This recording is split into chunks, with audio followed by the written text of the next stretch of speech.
Hi, Mike here from SupremeGadgets. Hope you're all having a great day. I'm sorry it's been such a long time, but we're back here today with another video, and today we're having a look at the Virgin Media Streambox, a quick look at it. So this Streambox was sent to us when we subscribed to Virgin Media. We've got a new contract with Virgin Media for broadband, so this is one of the part of the package. And it is actually quite an impressive little box. It's a stream box similar sort of to the Fire Stick, the Apple TV, the Roku, etc. It's not quite as advanced as them, but it does offer a few unique features you won't find on some of the others. Most notably is the sort of Virgin Go feature with the Virgin Go streaming service, which actually allows you to watch things from ITV, Channel 4 and I presume Channel 5 without any adverts. So that's quite good. So you don't have to subscribe to ITV Hub Plus or anything to avoid adverts. You can actually watch them on here. It's a bit like recording your own TV programs and fast forwarding the adverts. You can't record anything onto this box. It's all based on catch-up. So what you do is you can go onto the program guide and go back a few days and select what you want to watch, say from ITV. Press play on it. There may be some adverts in it, but you can fast forward them if you so desire, and then you can watch what you want. You can pause, fast forward, rewind, like you would expect to do on a Sky Plus box or a Virgin TiVo box. So it's quite impressive. You can also watch live TV on it if you want to. You can pause live TV, even though you haven't got a hard drive, and you can still pause live TV. So a few good features there. As for everything else, you probably wouldn't be using this if you've got an Apple TV to watch other things, because this isn't quite as fast. It doesn't run Disney Plus, to be honest, as fast, or probably Netflix. You are better off with the other boxes for that sort of thing. But for the Virgin's own streaming service, it is really impressive.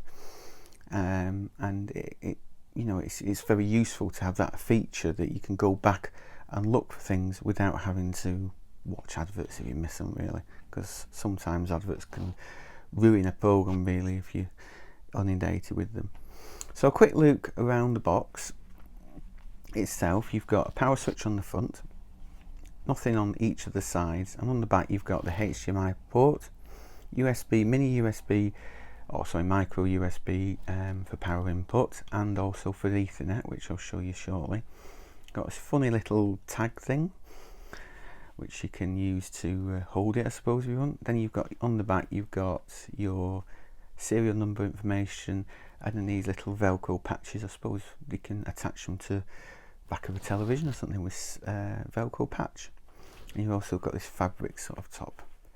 A little light, I think it's in one of these corners, lights up when the box is on as well. So let's move over to the remote control. Quite a normal type of remote control, really. You've got the volume controls, program controls, TV on and off. You've got the box itself, power, home button, directional keys, and your number keys here.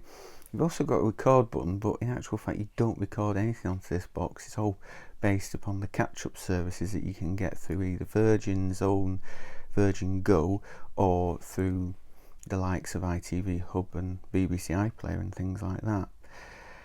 So quite a nice little remote control, quite weighty. It runs off two AAA batteries, I think. Yep, two AAA batteries. So that's the remote control. And it's Bluetooth as well, I think, so you don't have to point it directly at the box, although to use a TV for volume and that you will have to point it at the TV. And finally we've got the power adapter here. So the power adapter's got the USB out, which obviously takes a micro USB to the stream box itself, and you've also got an Ethernet port. So if you prefer to use Ethernet than wireless, then you can plug your Ethernet cable into this and go from there. So once you've got it all plugged in with the HDMI and the power, then you go through the setup process. You go set up either your Wi-Fi, or if you're using Ethernet, you can use that instead. So let's go and have a quick look at the box in action.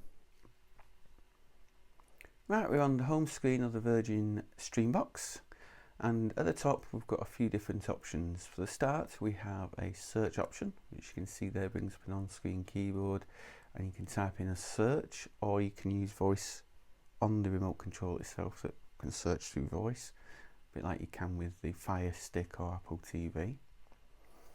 And then next is the home screen, which is actually up at the moment. When you start up, by default you've got top picks, watch list, you continue watching, and then options from different featured apps such as Netflix, Disney, BBC, etc. We go back to the top of that screen,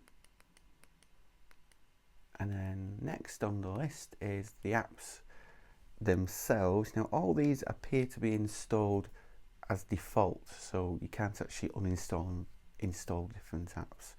So these are all the apps that are on the streaming box to start with, and you've got what are listed as free because you can access them without a subscription.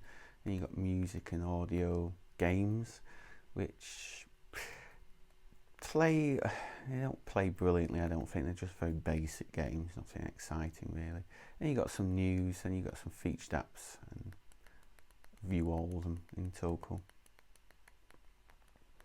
So we'll go up to the top again. Oh, I have to go back to the home screen. Then you've got live TV. I'll just mute it and show you the live TV.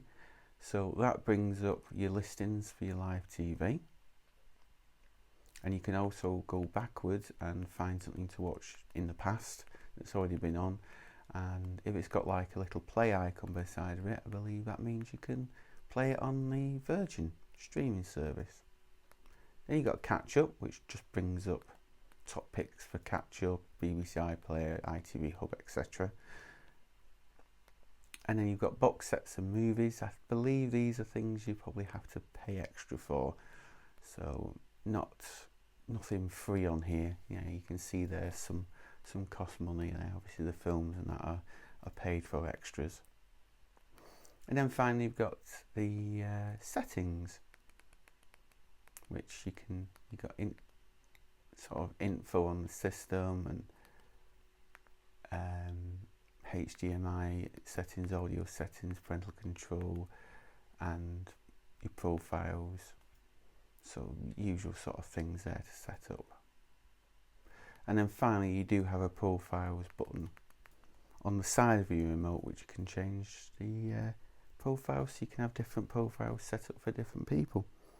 So that really is quite a basic tour of what's on the system. It is pretty good. If we go into something like, for instance, here, watch list, got Millionaire here, it'll then come up and tell you that what episodes are available, and you can click on that and then you can play them. And it tells you which episodes are in the future as well. So this one's on the 10th of September. That one was the one from previous Saturday, and that's available to watch through the Virgin system. So there you go. It does seem a pretty good system, although, as I said, for the apps such as Netflix and Disney Plus, Prime and that, you're probably best using something like an Apple TV or a Fire Stick or a Roku for those. But for general TV, it's pretty good little box really. So that's everything for today. Thanks very much for watching. Make sure to hit that like button and subscribe, and I'll see you all again next time. Thanks very much. Bye.